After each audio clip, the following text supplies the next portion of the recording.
ایک اور دلچسپ بات آ گئی. بنی اسرائیل کے اندر نا ایک شخص نے اپنے چچا کو قتل کر دیا جائیداد کے لیے. یہ دیکھیں کب سے لوگ جائیداد کے لیے قتل کرتے آ رہے ہیں. چچا کو قتل کر دیا اور قتل کر کے حضرت موسیٰ علیہ السلام کے پاس آئے کہ میرے چچا کو کسی نے قتل کر دیا ہے تو بتائیں کیا کرنا ہے. تو آپ نے فرمایا کہ گائے ذبح کرو اور اس کا ایک ٹکڑا مقتول کو مارو, مرنے والے کو, وہ خود اٹھ کے بتا دے گا مجھے کس نے قتل کیا ہے. اب ارادہ نہیں تھا گائے ذبح کرنے کا تو بہانے کرنے لگے. ارادہ نہیں نہ ہوتا تو پھر کیا ہوتے ہیں, کہنے لگے گائے کس طرح کی ہو, بوڑھی ہو کہ بچی ہو, رنگ کیسا ہو, جوان ہو کہ چھوٹی ہو, حال میں ایک دفعہ چلنا سیکھ گئی ہو یا ابھی نہ سیکھی ہو. تو بتاتے گئے تو رب بھی شرطیں بیان کرتا گیا. گہرے زرد رنگ کی ہو, حال کے اندر اسے نہ چلایا گیا ہو, پانی نہ نکالا گیا ہو, نہ بچی ہو نہ جوان ہو, اس کے درمیان ہو. یہ ساری شرطیں کہاں پائی جاتی تھیں؟ حضرت موسیٰ علیہ السلام کی قوم کا ایک شخص تھا جو اللہ کا ولی تھا. وہ جب انتقال کرنے لگا نا, اللہ اکبر, دیکھو رب ولیوں کی اولادوں پر بھی کتنا فضل فرماتا ہے. وہ جب انتقال کرنے لگا تو ایک اس کے پاس چھوٹی سی بچیا تھی, گائے کی بچی, اس نے جنگل میں چھوڑ دی. کہنے لگا یا اللہ میں تیرے نام پہ چھوڑتا ہوں, میرا بچہ جوان ہو جائے تو اسے دے دینا, اور تو سرمایہ ہی کوئی نہیں. بچہ بڑا ہوا تو بچہ بھی بڑا نیک تھا, اپنی ماں کا بڑا فرما بردار تھا. اس کی ماں نے کہا بیٹا تیرے باپ نے ایک گائے چھوڑی تھی. تو بچہ جنگل میں گیا اور جا کے کہنے لگا اے اللہ میری گائے مجھ سے ملا دے. تو رب کریم نے وہ گائے واپس کر دی. وہ گائے گھر لے آیا. اب وہ کہنے لگا اماں بیچ دوں, تو اماں کہنے لگی بیٹا میرے پوچھے بغیر نہ بیچنا. کئی دفعہ گاہک لگے پر اس نے کہا جب تک میری اماں نہ کہے گی میں بیچوں گا. ادھر بنی اسرائیل والے شرطیں جتنی گائے کے بارے میں پوچھ چکے تھے وہ ساری اسی گائے میں پائی جاتی تھی. تو یہ ڈھونڈتے ڈھونڈتے وہاں پہنچ گئے تو کہنے لگے گائے چاہیے. تو اس نے کہا بھی تمہاری مرضی سے نہیں, قیمت میری مرضی کی. ایک مفسر نے تو یہاں تک لکھا ہے کہ اس نے کہا گائے ذبح کر کے نا تو جتنا گائے کے اندر گوشت ہوگا نا اتنا ہی کھال کے اندر تم مجھے مال بھر کے دو گے, اتنے ہی سکے بھر کے دو گے, اتنی اشرفیاں بھر کے دو گے تو پھر تمہیں گائے دوں گا. تو پھر یہ گائے انہیں ملی اور یہ گائے لے کر کے آئے. زیادہ سوالات نہ کرتے تو زیادہ الجھتے نہ.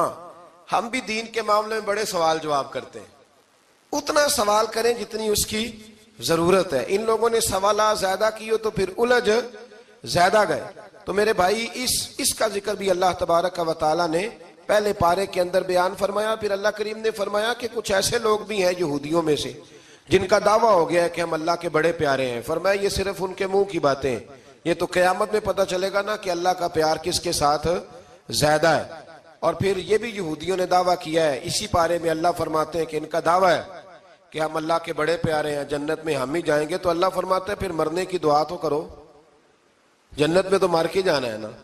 لیکن رب فرماتے ہیں یہ کبھی مرنے کی دعا نہیں کریں گے, اس لیے کہ انہیں پتہ ہے کہ ہم نے آخرت کے لیے کیا بھیجا. لیکن جی پہلا حکم آ گیا یا ایھا الذین آمنوا کہہ کے, پہلی آیت قرآن پاک کی پہلے سپارے میں پہلی آیت جس میں اللہ نے کہا یا ایھا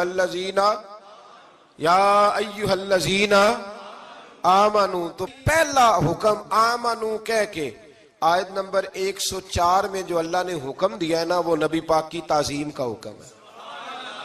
پہلا حکم ہی اللہ نے حضور کی عزت اور ناموس کا ارشاد فرمایا. پہلا اس ترتیب کے لحاظ سے وہ ہوا یہ کہ جب نبی پاک کو بات ارشاد کرتے تو صحابہ کرام اٹھ کے عرض کرتے رائینا یا رسول اللہ, حضور سمجھ نہیں آئی ذرا رعایت کر دیں. تو یہودیوں کی عبرانی زبان کے اندر نہ ذرا کھینچ کے پڑھتے تھے رائینا, تو اس کا معنی بنتا تھا معاذ اللہ اے ہمارے چرواہے. بکریاں چرانے والے کو بھی وہ رائینا کہتے تھے. تو جب صحابہ یہ کہنے لگے تو اللہ نے منع ہی کر دیا. فرمایا میرے محبوب کے غلاموں اس لفظ کے پیچھے چھپ کے لوگ میرے نبی کی بے ادبی کر جاتے ہیں. تو جس لفظ کا کوئی ایک معنی بے ادبی والا بنتا ہو وہ لفظ بھی میرے نبی کے لیے نہ کہو. لفظ وہ والے کہو جس میں کوئی بے ادبی کا معنی نکلے نہ.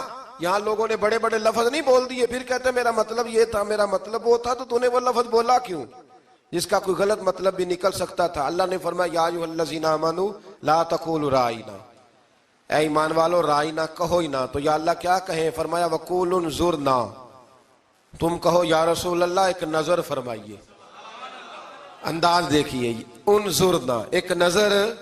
تو ہمارے بزرگ تو پہلے بڑے پیار والوں نے کہہ دیا یا رسول اللہ انظر حالنا. کہتے کہاں سے لاتے ہو جملے؟ میں نے کہا اللہ کی کتاب سے. یا رسول اللہ انظر حالنا یا حبیب اللہ اسما کالا. تو تم کہو انظرنا، محبوب نظر کرم کرے، واسمعوا، اور کیا ضرورت ہے دوبارہ پوچھنے کی؟ اللہ کہتا ہے پہلے ہی دھیان سے سنا کرو، پہلے ہی واسمعوا، پہلے ہی احتیاط سے سنو. وللکافرین عذاب علیم، اور کافروں کے لیے دردناک عذاب ہے. لے جی اسی پارے میں اللہ تبارک و تعالیٰ نے پھر اہل یہود کا ذکر کیا. تو یہود کہنے لگے کہ ہم حضرت ابراہیم کے ماننے والے ہیں. تو اللہ کریم نے وہ بھی ذکر کیا کہ میں نے تو ابراہیم کو آزمایا ہے. وَإِذِ ابْتَلَىٰ إِبْرَاهِيمَ رَبُّهُ بِكَلِمَاتٍ فَأَتَمَّهُنَّ، ہم نے ابراہیم کو کچھ چیزوں سے آزمایا ہے، وہ ہماری آزمائش پہ پورے اترے. قَالَ إِنِّي جَاعِلُكَ لِلنَّاسِ إِمَامًا، تو پھر ہم نے انہیں کہا کہ ہم آپ کو پوری دنیا کا امام بنائیں گے. وہ آزمائش کیا تھی؟ آگ میں جانا بھی آزمائش، بیٹے کا نہ ہونا بھی آزمائش، بیٹا ہوا تو پھر اسے وادی غیر ذی زرع ان میں چھوڑ کے آنا بھی آزمائش، بڑا ہوا تو پھر ذبح کرنا بھی آزمائش. فرمایا جہاں جہاں آزمایا ہے نا، ابراہیم ہماری آزمائش میں پورے اترے. فرمایا تو مفت میں حضرت ابراہیم کی اولاد بنتے ہو اور ان کا نام لیتے اور ان کے ساتھ اپنا تعلق بناتے ہو، دیکھو تو صحیح وہ کتنی آزمائشوں سے گزرے. تو اس کا بھی اللہ نے اسی میں ذکر فرمایا. اور پھر وہ بات کرتے تھے حضرت یعقوب کی اور حضرت اسحاق کی. تو فرمایا وہ تو ہمارے اتنے خاص بندے تھے کہ وصال کا وقت بھی انہوں نے اپنی اولادوں کو نصیحت فرمائی تھی کہ اللہ کی توحید پہ قائم رہنا.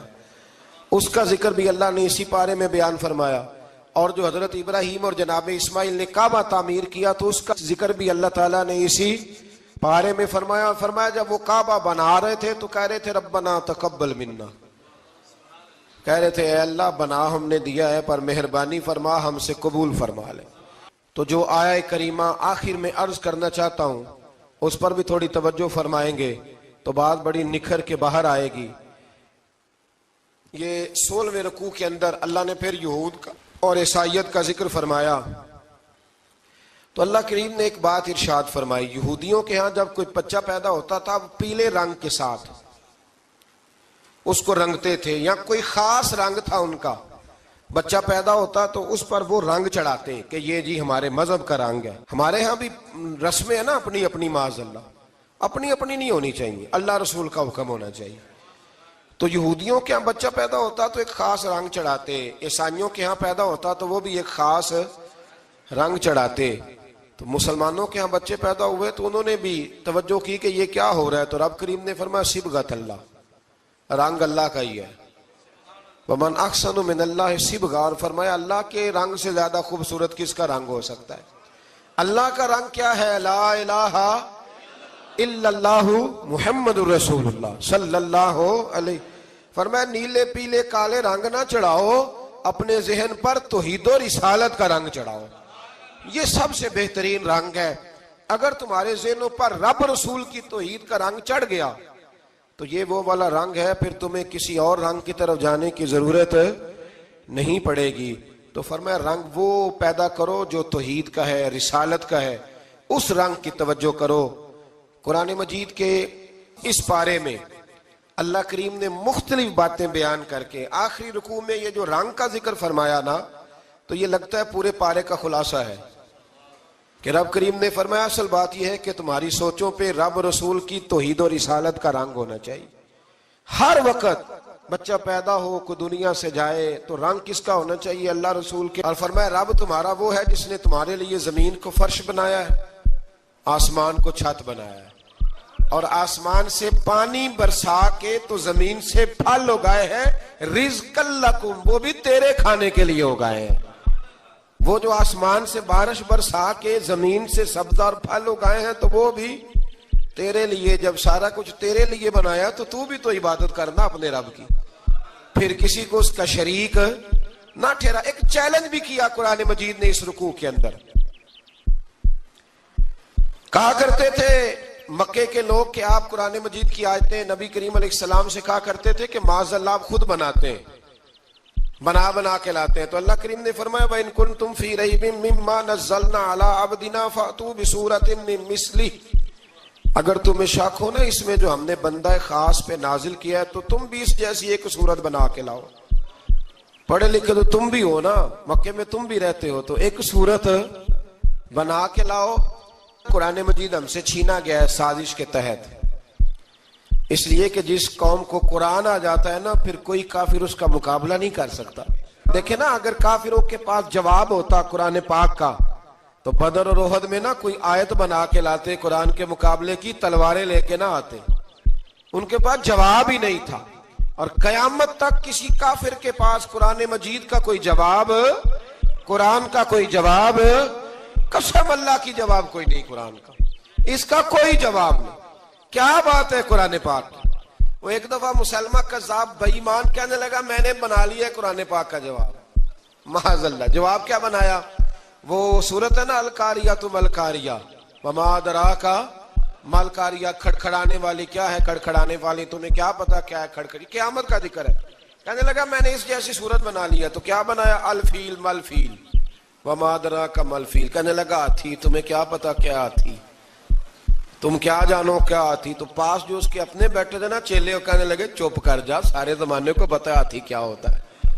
تو پاگل ہے، اس کے دو کان ہوتے ہیں، ایک سونڈ ہوتی ہے، چار اس کے پیر ہوتے ہیں. بیوقوف آدمی، قرآن کا مقابلہ کرنا ہے تو کچھ چج کے ساتھ کر، پاگلوں کی طرح مقابلہ کرے گا، جوتے کھائے گا بھی، ہمیں بھی پڑھوائے گا. تو قرآن مجید کا کوئی مقابلہ کر سکا؟ تو اس آیہ مبارکہ میں اللہ نے کافروں کو یہ کہا اگر مقابلہ نہیں کر سکتے تو پھر اللہ سے ڈرو، ورنہ دوزخ میں ڈالے جاؤ گے. وہ جس کا ایندھن آدمی اور پتھر ہے، اور بنائی بھی کافروں کے لیے گئی ہے. اعدت للکافرین، جہنم کس کے لیے بنائی گئی ہے؟ کافروں اور منافقوں کے لیے. مسلمانوں کے لیے بنائی گئی.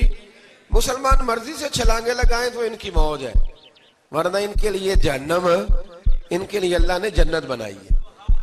اور یہ بات کرتے ہی رب کریم نے فرمایا اے محبوب علیہ الصلوۃ والسلام مومنوں کو خوشخبری دے دیں کہ اللہ نے ان کے لیے جنت بنائی ہے، اس میں باغات ہیں، انہیں رزق دیا جائے گا کھانے کے لیے، اور اس میں انہیں پاکیزہ بیویاں دی جائیں گی، اور پھر وہ اس میں ہمیشہ رہیں گے، انہیں اس سے نکالا نہیں جائے گا.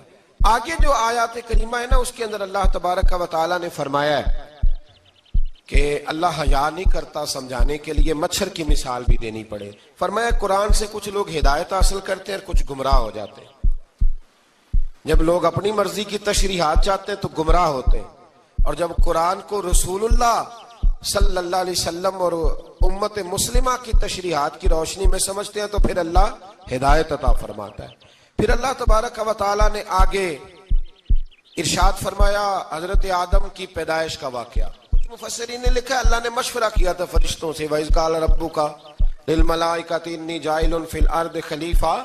لیکن کچھ مفسرین کہتے ہیں کہ اللہ کو ضرورت نہیں فرشتوں سے مشورہ کرنے کی.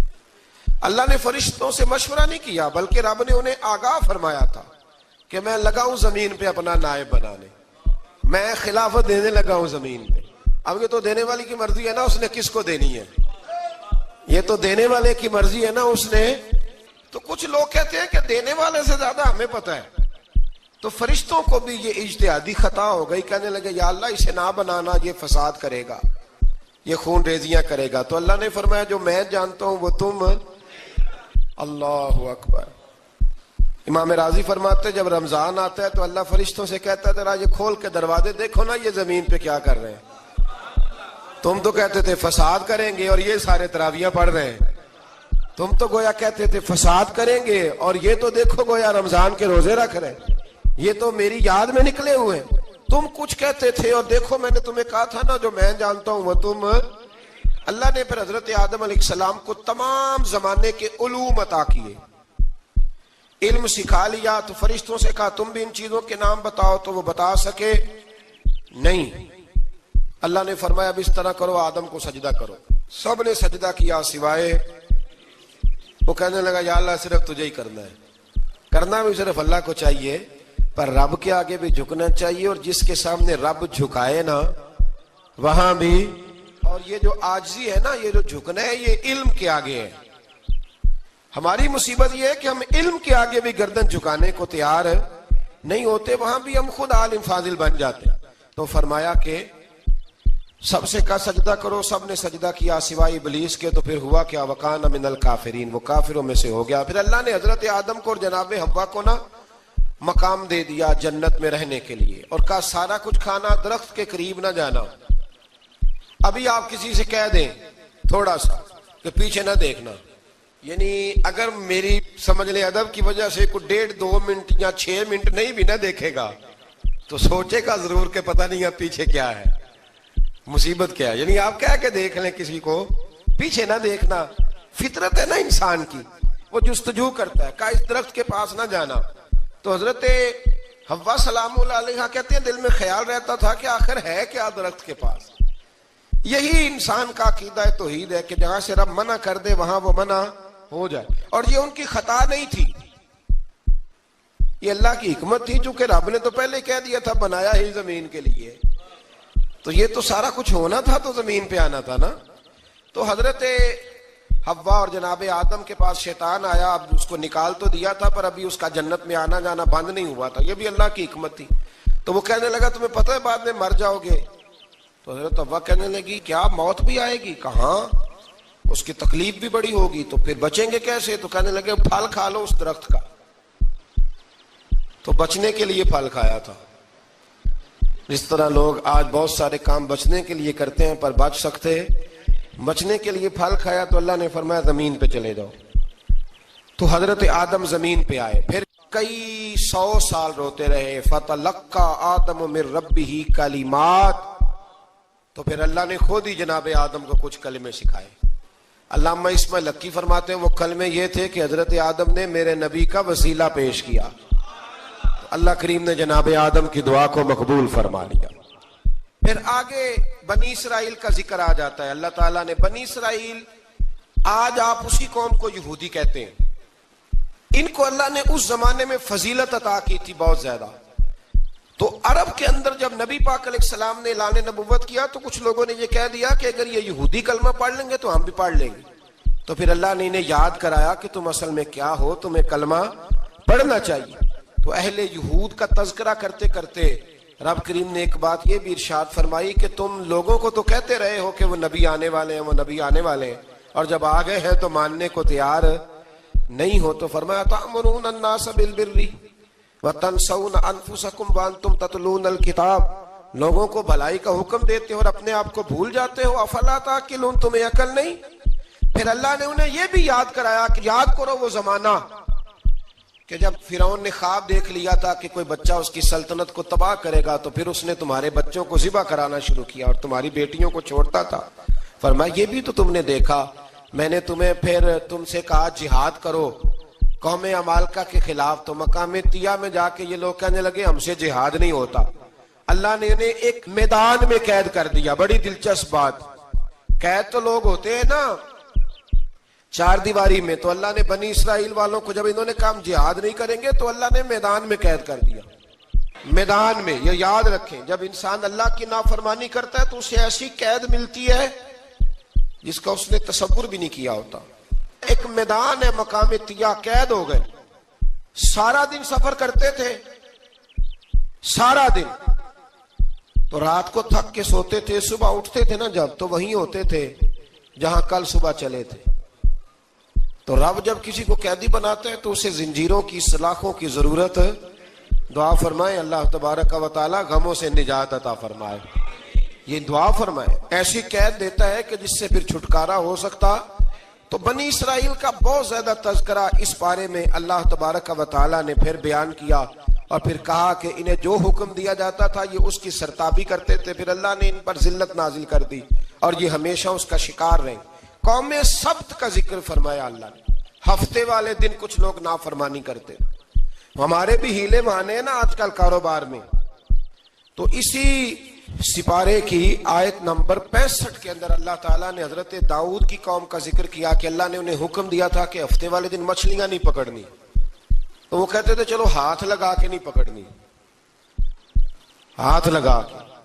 وہ ہمارے لوگ ہیلے بہانے تلاش کر لیتے ہیں نا، وہ بڑے جناب انشورنس والا آ گیا، اب وہ بینک والا آ گیا، وہ فلانے صاحب آ گئے، وہ تروڑ مروڑ کے کہانیاں باتیں، اور پھر ہمیں بھی رستے مل جاتے ہیں بچنے کے۔ مفتی صاحب نے کہہ دیا تھا، ایک مولانا سے میں نے ان کو کہا ہفتے والے دن مچھلیاں نہیں پکڑنے کا، نہیں پکڑتے، چھوٹے چھوٹے حوض بنا لیے تو مچھلیاں زیادہ آتی تھی اس دن۔ یہ بھی اللہ کی قدرت تھی، نماز کے وقت گاہک زیادہ آتے ہیں، یہ اس کی قدرت ہوتی ہے۔ تو وہ مچھلیاں حوض میں جمع ہو جاتی ہیں، یوں سمجھ لیں کہ جال انہوں نے لگا لیے ہوئے تھے، تو جال میں وہ پھنستی رہتی تھی، حوضوں میں آتی رہتی تھی۔ ہفتے کو نہیں پکڑتے تھے، اتوار کو پکڑ لیتے تھے، تو پھر اللہ نے انہیں سزا دی۔ فرمایا تماشے کرتے ہو اللہ کے حکم کے ساتھ؟ کیا سزا دی؟ فَقُلْنَا لَهُمْ كُونُوا قِرَادَةً خَاسِئِينَ، فرمایا بندر بن جاؤ دھتکارے ہوئے۔ جو رزق حرام طریقے سے کماتے تھے رب انہیں بندر بنا دیتا تھا۔ ابھی بھی میں نے دیکھے ہیں بڑے بڑے تاجر پاگلوں جیسی زندگی گزار رہے ہیں، نفسیاتی طور پہ سکون نہیں ہے، کروڑوں روپیہ پڑا ہے۔ کیوں؟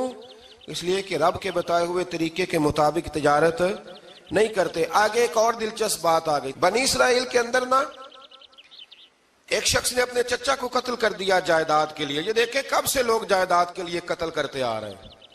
چچا کو قتل کر دیا، اور قتل کر کے حضرت موسیٰ علیہ السلام کے پاس آئے کہ میرے چچا کو کسی نے قتل کر دیا ہے، تو بتائیں کیا کرنا ہے؟ تو آپ نے فرمایا کہ گائے ذبح کرو، اور اس کا ایک ٹکڑا مقتول کو مارو، مرنے والے کو، وہ خود اٹھ کے بتا دے گا مجھے کس نے قتل کیا ہے۔ اب ارادہ نہیں تھا گائے ذبح کرنے کا تو بہانے کرنے لگے۔ ارادہ نہیں نہ ہوتا تو پھر کیا ہوتے ہیں؟ کہنے لگے گائے کس طرح کی ہو، بوڑھی ہو کہ بچی ہو، رنگ کیسا ہو، جوان ہو کہ چھوٹی ہو، حال میں ایک دفعہ چلنا سیکھ گئی ہو یا ابھی نہ سیکھی ہو۔ تو بتاتے گئے تو رب بھی شرطیں بیان کرتا گیا، گہرے زرد رنگ کی ہو، حال کے اندر اسے نہ چلایا گیا ہو، پانی نہ نکالا گیا ہو، نہ بچی ہو نہ جوان ہو، اس کے درمیان ہو۔ یہ ساری شرطیں کہاں پائی جاتی تھیں؟ حضرت موسیٰ علیہ السلام کی قوم کا ایک شخص تھا جو اللہ کا ولی تھا۔ وہ جب انتقال کرنے لگا نا، اللہ اکبر، دیکھو رب ولیوں کی اولادوں پر بھی کتنا فضل فرماتا ہے۔ وہ جب انتقال کرنے لگا تو ایک اس کے پاس چھوٹی سی بچیا تھی، گائے کی بچی، اس نے جنگل میں چھوڑ دی۔ کہنے لگا یا اللہ میں تیرے نام پہ چھوڑتا ہوں، میرا بچہ جوان ہو جائے تو اسے دے دینا، اور تو سرمایہ ہی کوئی نہیں۔ بچہ بڑا ہوا تو بچہ بھی بڑا نیک تھا، اپنی ماں کا بڑا فرما بردار تھا۔ اس کی ماں نے کہا بیٹا تیرے باپ نے ایک گائے چھوڑی تھی۔ تو بچہ جنگل میں گیا اور جا کے کہنے لگا اے اللہ میری گائے مجھ سے ملا دے۔ تو رب کریم نے وہ گائے واپس کر دی، وہ گائے گھر لے آیا۔ اب وہ کہنے لگا اماں بیچ دوں، تو اماں کہنے لگی بیٹا میرے پوچھے بغیر نہ بیچنا۔ کئی دفعہ گاہک لگے پر اس نے کہا جب تک میری اماں نہ کہے گی میں بیچوں گا۔ ادھر بنی اسرائیل والے شرطیں جتنی گائے کے بارے میں پوچھ چکے تھے وہ ساری اسی گائے میں پائی جاتی تھی۔ تو یہ ڈھونڈتے ڈھونڈتے وہاں پہنچ گئے تو کہنے لگے گائے چاہیے۔ تو اس نے کہا بھی تمہاری مرضی سے نہیں، قیمت میری مرضی کی۔ ایک مفسر نے تو یہاں تک لکھا ہے کہ اس نے کہا گائے ذبح کر کے نا تو جتنا گائے کے اندر گوشت ہوگا نا اتنا ہی کھال کے اندر تو مجھے مال بھر کے دو گے، اتنے سکے بھر کے دو گے، اتنی اشرفیاں بھر کے دو گے تو پھر تمہیں گائے دوں گا۔ تو پھر یہ گائے انہیں ملی اور یہ گائے لے کر کے آئے۔ زیادہ سوالات نہ کرتے تو زیادہ الجھتے نہ۔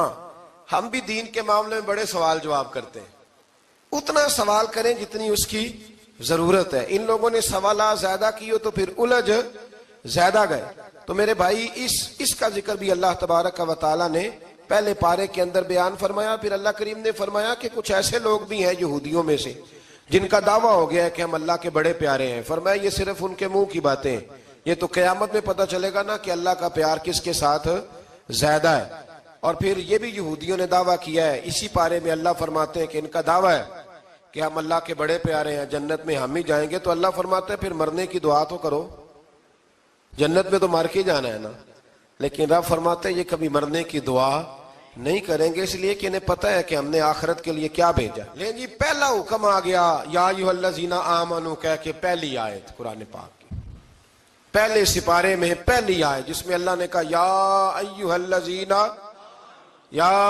الذین آمنوا۔ تو پہلا حکم آمنو کہہ کے آیت نمبر 104 میں جو اللہ نے حکم دیا ہے نا وہ نبی پاک کی تعظیم کا حکم ہے. پہلا حکم ہی اللہ نے حضور کی عزت اور ناموس کا ارشاد فرمایا. پہلا اس ترتیب کے لحاظ سے وہ ہوا یہ کہ جب نبی پاک کو بات ارشاد کرتے تو صحابہ کرام اٹھ کے عرض کرتے رائینا یا رسول اللہ, حضور سمجھ نہیں آئی ذرا رعایت کر دیں.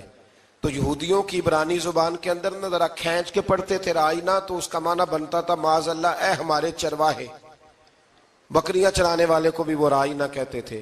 تو جب صحابہ یہ کہنے لگے تو اللہ نے منع ہی کر دیا.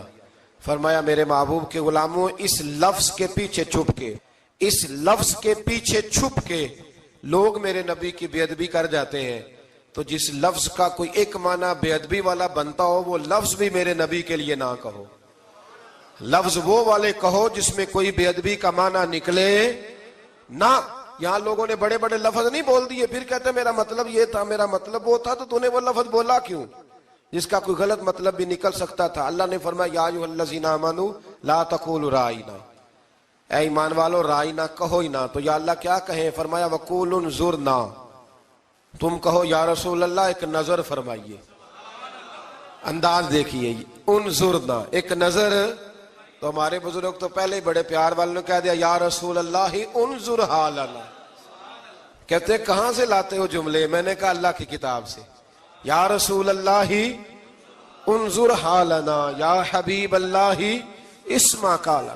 تو تم کہو انظرنا, محبوب نظر کرم کرے, واسمعوا, اور کیا ضرورت ہے دوبارہ پوچھنے کی؟ اللہ کہتا ہے پہلے ہی دھیان سے سنا کرو, پہلے ہی واسمعوا, پہلے ہی احتیاط سے سنو. وللکافرین عذاب علیم, اور کافروں کے لیے دردناک عذاب ہے.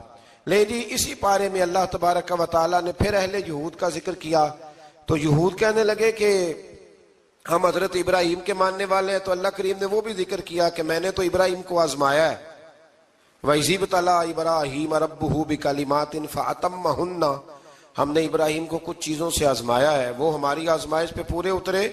قَالَ إِنِّي جَاعِلُكَ لِلنَّاسِ إِمَامًا, تو پھر ہم نے انہیں کہا کہ ہم آپ کو پوری دنیا کا امام بنائیں گے. وہ آزمائش کیا تھی؟ آگ میں جانا بھی آزمائش, بیٹے کا نہ ہونا بھی آزمائش, بیٹا ہوا تو پھر اسے وادی غیر ذی زرع میں چھوڑ کے آنا بھی آزمائش, بڑا ہوا تو پھر ذبح کرنا بھی آزمائش. فرمایا جہاں جہاں آزمایا ہے نا ابراہیم ہماری آزمائش میں پورے اترے.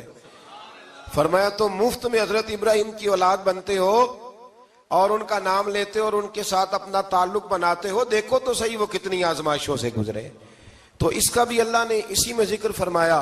اور پھر وہ بات کرتے تھے حضرت یعقوب کی اور حضرت اسحاق کی. تو فرمایا وہ تو ہمارے اتنے خاص بندے تھے کہ وصال کے وقت بھی انہوں نے اپنی اولادوں کو نصیحت فرمائی تھی کہ اللہ کی توحید پہ قائم رہنا. اس کا ذکر بھی اللہ نے اسی پارے میں بیان فرمایا. اور جو حضرت ابراہیم اور جناب اسماعیل نے کعبہ تعمیر کیا تو اس کا ذکر بھی اللہ تعالیٰ نے اسی پارے میں فرمایا. فرمایا جب وہ کعبہ بنا رہے تھے تو کہہ رہے تھے ربنا تقبل منا, کہہ رہے تھے اے اللہ بنا ہم نے دیا ہے پر مہربانی فرما ہم سے قبول فرما لے. تو جو آیہ کریمہ آخر میں عرض کرنا چاہتا ہوں اس پر بھی تھوڑی توجہ فرمائیں گے تو بات بڑی نکھر کے باہر آئے گی.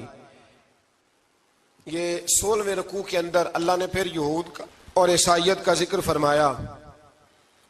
تو اللہ کریم نے ایک بات ارشاد فرمائی, یہودیوں کے ہاں جب کوئی بچہ پیدا ہوتا تھا وہ پیلے رنگ کے ساتھ اس کو رنگتے تھے, یا کوئی خاص رنگ تھا ان کا.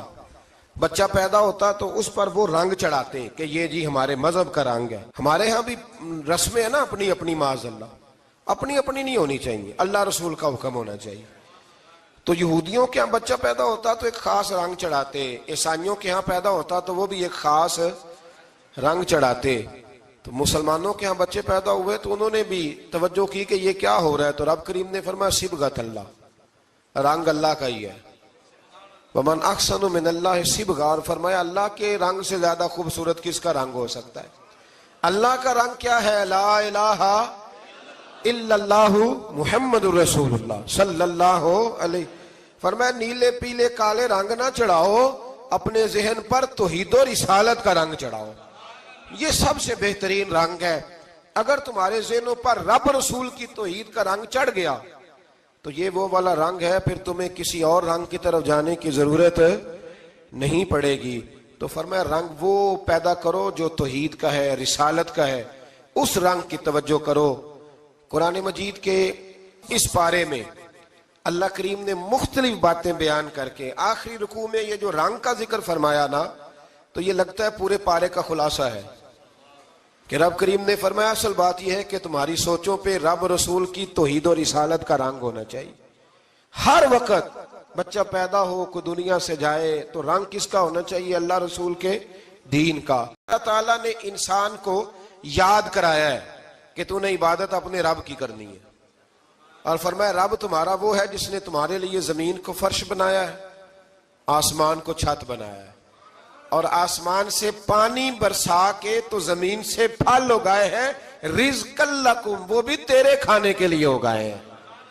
وہ جو آسمان سے بارش برسا کے زمین سے سبز اور پھل اگائے ہیں تو وہ بھی تیرے لیے۔ جب سارا کچھ تیرے لیے بنایا تو بھی تو عبادت کرنا اپنے رب کی، پھر کسی کو اس کا شریک نہ ٹھہرا۔ ایک چیلنج بھی کیا قرآن مجید نے اس رکوع کے اندر۔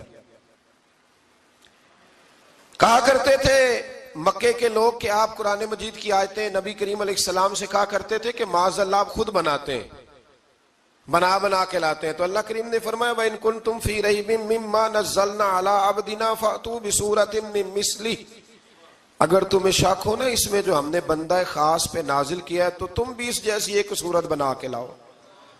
پڑھے لکھے تو تم بھی ہو نا، مکے میں تم بھی رہتے ہو، تو ایک صورت بنا کے لاؤ۔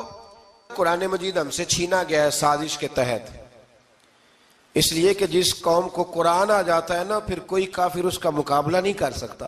دیکھیں نا، اگر کافروں کے پاس جواب ہوتا قرآن پاک کا تو بدر اور احد میں نا کوئی آیت بنا کے لاتے قرآن کے مقابلے کی، تلواریں لے کے نہ آتے، ان کے پاس جواب ہی نہیں تھا۔ اور قیامت تک کسی کافر کے پاس قرآن مجید کا کوئی جواب، قرآن کا کوئی جواب، قسم اللہ کی جواب کوئی نہیں قرآن کا، اس کا کوئی جواب نہیں۔ کیا بات ہے قرآن پاک کی۔ وہ ایک دفعہ مسلمہ کذاب بے ایمان کہنے لگا میں نے بنا لیا ہے قرآن پاک کا جواب، معاذ اللہ۔ جواب کیا بنایا؟ وہ سورت ہے نا القاریۃ ما القاریہ وما ادراک ما القاریہ، کھڑکھڑانے والی کیا ہے، کھڑکھڑانے والی تمہیں کیا پتا کیا ہے کھڑکھڑی، قیامت کا ذکر ہے۔ کہنے لگا میں نے اس جیسی سورت بنا لیا، تو کیا بنایا؟ الفیل مل فیل وما ادراک ما الفیل۔ کہنے لگا ہاتھی، تمہیں کیا پتا کیا ہاتھی، تم کیا جانو کیا ہاتھی۔ تو پاس جو اس کے اپنے بیٹھے تھے نا چیلے، وہ کہنے لگے چپ کر جا، سارے زمانے کو پتا ہے ہاتھی کیا ہوتا ہے۔ تو پاگل ہے، اس کے دو کان ہوتے ہیں، ایک سونڈ ہوتی ہے، چار اس کے پیر ہوتے ہیں۔ بیوقوف آدمی، قرآن کا مقابلہ کرنا ہے تو کچھ چج کے ساتھ کر، پاگلوں کی طرح مقابلہ کرے گا، جوتے کھائے گا بھی ہمیں بھی پڑھوائے گا۔ تو قرآن مجید کا کوئی مقابلہ کر سکا؟ تو اس آیہ مبارکہ میں اللہ نے کافروں کو یہ کہا اگر مقابلہ نہیں کر سکتے تو پھر اللہ سے ڈرو، ورنہ دوزخ میں ڈالے جاؤ گے، وہ جس کا ایندھن آدمی اور پتھر ہے، اور بنائی بھی کافروں کے لیے گئی ہے۔ اعدت للکافرین، جہنم کس کے لیے بنائی گئی ہے؟ کافروں اور منافقوں کے لیے۔ مسلمانوں کے لیے بنائی گئی، مسلمان مرضی سے چھلانگے لگائیں تو ان کی موج ہے، ورنہ ان کے لیے جہنم، ان کے لیے اللہ نے جنت بنائی ہے۔ اور یہ بات کرتے ہی رب کریم نے فرمایا اے محبوب علیہ السلام مومنوں کو خوشخبری دے دیں کہ اللہ نے ان کے لیے جنت بنائی ہے، اس میں باغات ہیں، انہیں رزق دیا جائے گا کھانے کے لیے، اور اس میں انہیں پاکیزہ بیویاں دی جائیں گی، اور پھر وہ اس میں ہمیشہ رہیں گے، انہیں اس سے نکالا نہیں جائے گا۔ آگے جو آیات کریمہ ہے نا اس کے اندر اللہ تبارک و تعالیٰ نے فرمایا ہے کہ اللہ حیا نہیں کرتا سمجھانے کے لیے، مچھر کی مثال بھی دینی پڑے۔ فرمایا قرآن سے کچھ لوگ ہدایت حاصل کرتے ہیں اور کچھ گمراہ ہو جاتے ہیں۔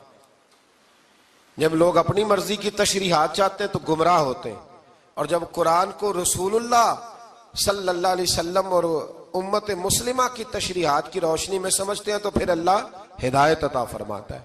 پھر اللہ تبارک و تعالیٰ نے آگے ارشاد فرمایا حضرت آدم کی پیدائش کا واقعہ۔ کچھ مفسرین نے لکھا اللہ نے مشورہ کیا تھا فرشتوں سے، وَإِذْ قَالَ رَبُّكَ لِلْمَلَائِكَةِ إِنِّي جَاعِلٌ فِي الْأَرْضِ خَلِيفَةً، لیکن کچھ مفسرین کہتے ہیں کہ اللہ کو ضرورت نہیں فرشتوں سے مشورہ کرنے کی، اللہ نے فرشتوں سے مشورہ نہیں کیا بلکہ رب نے انہیں آگاہ فرمایا تھا کہ میں لگا ہوں زمین پہ اپنا نائب بنانے، میں خلافت دینے لگا ہوں زمین پہ۔ اب یہ تو دینے والی کی مرضی ہے نا اس نے کس کو دینی ہے، یہ تو دینے والے کی مرضی ہے نا اس نے۔ تو کچھ لوگ کہتے ہیں کہ دینے والے سے زیادہ ہمیں پتہ ہے، تو فرشتوں کو بھی یہ اجتہادی خطا ہو گئی، کہنے لگے یا اللہ اسے نہ بنانا، یہ فساد کرے گا، یہ خون ریزیاں کرے گا۔ تو اللہ نے فرمایا جو میں جانتا ہوں وہ تم۔ اللہ اکبر۔ امام راضی فرماتے جب رمضان آتا ہے تو اللہ فرشتوں سے کہتا ہے ذرا یہ کھول کے دروازے دیکھو نا یہ زمین پہ کیا کر رہے ہیں، تم تو کہتے تھے فساد کریں گے اور یہ سارے تراویحاں پڑھ رہے ہیں، تم تو گویا کہتے تھے فساد کریں گے اور یہ تو دیکھو گویا رمضان کے روزے رکھ رہے ہیں، یہ تو میری یاد میں نکلے ہوئے، تم کچھ کہتے تھے اور دیکھو میں نے تمہیں کہا تھا نا جو میں جانتا ہوں وہ تم۔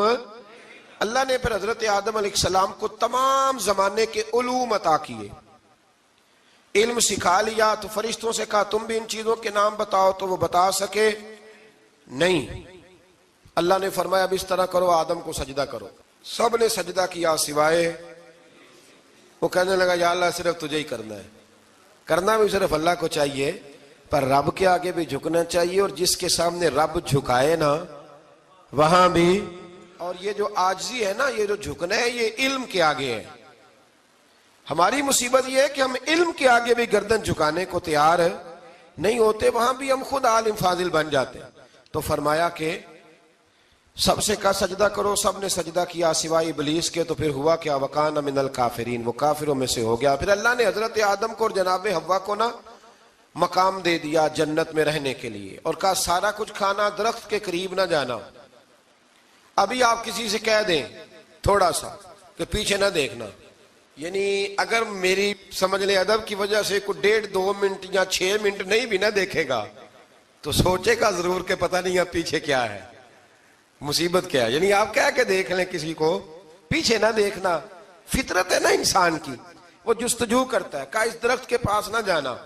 تو حضرت حوا سلام اللہ علیہ کہتے ہیں دل میں خیال رہتا تھا کہ آخر ہے کیا درخت کے پاس۔ یہی انسان کا عقیدہ توحید ہے کہ جہاں سے رب منع کر دے وہاں وہ منع ہو جائے، اور یہ ان کی خطا نہیں تھی، یہ اللہ کی حکمت تھی، چونکہ رب نے تو پہلے کہہ دیا تھا بنایا ہی زمین کے لیے، تو یہ تو سارا کچھ ہونا تھا تو زمین پہ آنا تھا نا۔ تو حضرت حوا اور جناب آدم کے پاس شیطان آیا، اب اس کو نکال تو دیا تھا پر ابھی اس کا جنت میں آنا جانا بند نہیں ہوا تھا، یہ بھی اللہ کی حکمت تھی۔ تو وہ کہنے لگا تمہیں پتہ ہے بعد میں مر جاؤ گے؟ تو حضرت حوا کہنے لگی کیا موت بھی آئے گی؟ کہاں، اس کی تکلیف بھی بڑی ہوگی، تو پھر بچیں گے کیسے؟ تو کہنے لگے پھل کھا لو اس درخت کا، تو بچنے کے لیے پھل کھایا تھا۔ جس طرح لوگ آج بہت سارے کام بچنے کے لیے کرتے ہیں پر بچ سکتے، بچنے کے لیے پھل کھایا، تو اللہ نے فرمایا زمین پہ چلے جاؤ۔ تو حضرت آدم زمین پہ آئے، پھر کئی 100 سال روتے رہے، فَتَلَقَّى آدَمُ مِن رَبِّهِ کلمات، تو پھر اللہ نے خود ہی جناب آدم کو کچھ کلمے سکھائے۔ علامہ اسماعیل لکی فرماتے ہیں وہ کلمے یہ تھے کہ حضرت آدم نے میرے نبی کا وسیلہ پیش کیا، تو اللہ کریم نے جناب آدم کی دعا کو مقبول فرما لیا۔ پھر آگے بنی اسرائیل کا ذکر آ جاتا ہے۔ اللہ تعالیٰ نے بنی اسرائیل، آج آپ اسی قوم کو یہودی کہتے ہیں، ان کو اللہ نے اس زمانے میں فضیلت عطا کی تھی بہت زیادہ۔ تو عرب کے اندر جب نبی پاک علیہ السلام نے اعلان نبوت کیا تو کچھ لوگوں نے یہ کہہ دیا کہ اگر یہ یہودی کلمہ پڑھ لیں گے تو ہم بھی پڑھ لیں گے، تو پھر اللہ نے انہیں یاد کرایا کہ تم اصل میں کیا ہو، تمہیں کلمہ پڑھنا چاہیے۔ تو اہل یہود کا تذکرہ کرتے کرتے رب کریم نے ایک بات یہ بھی ارشاد فرمائی کہ تم لوگوں کو تو کہتے رہے ہو کہ وہ نبی آنے والے ہیں، وہ نبی آنے والے ہیں، اور جب آ گئے ہیں تو ماننے کو تیار نہیں ہو۔ تو فرمایا تأمرون الناس بالبر وتنسون انفسکم وانتم تتلون الکتاب، لوگوں کو بھلائی کا حکم دیتے ہو اور اپنے آپ کو بھول جاتے ہو، افلا تعقلون، تمہیں عقل نہیں؟ پھر اللہ نے انہیں یہ بھی یاد کرایا کہ یاد کرو وہ زمانہ کہ جب فرعون نے خواب دیکھ لیا تھا کہ کوئی بچہ اس کی سلطنت کو تباہ کرے گا، تو پھر اس نے تمہارے بچوں کو ذبح کرانا شروع کیا اور تمہاری بیٹیوں کو چھوڑتا تھا۔ فرمایا یہ بھی تو تم نے دیکھا، میں نے تمہیں پھر تم سے کہا جہاد کرو قوم عمالقہ کے خلاف، تو مقام طیہ میں جا کے یہ لوگ کہنے لگے ہم سے جہاد نہیں ہوتا۔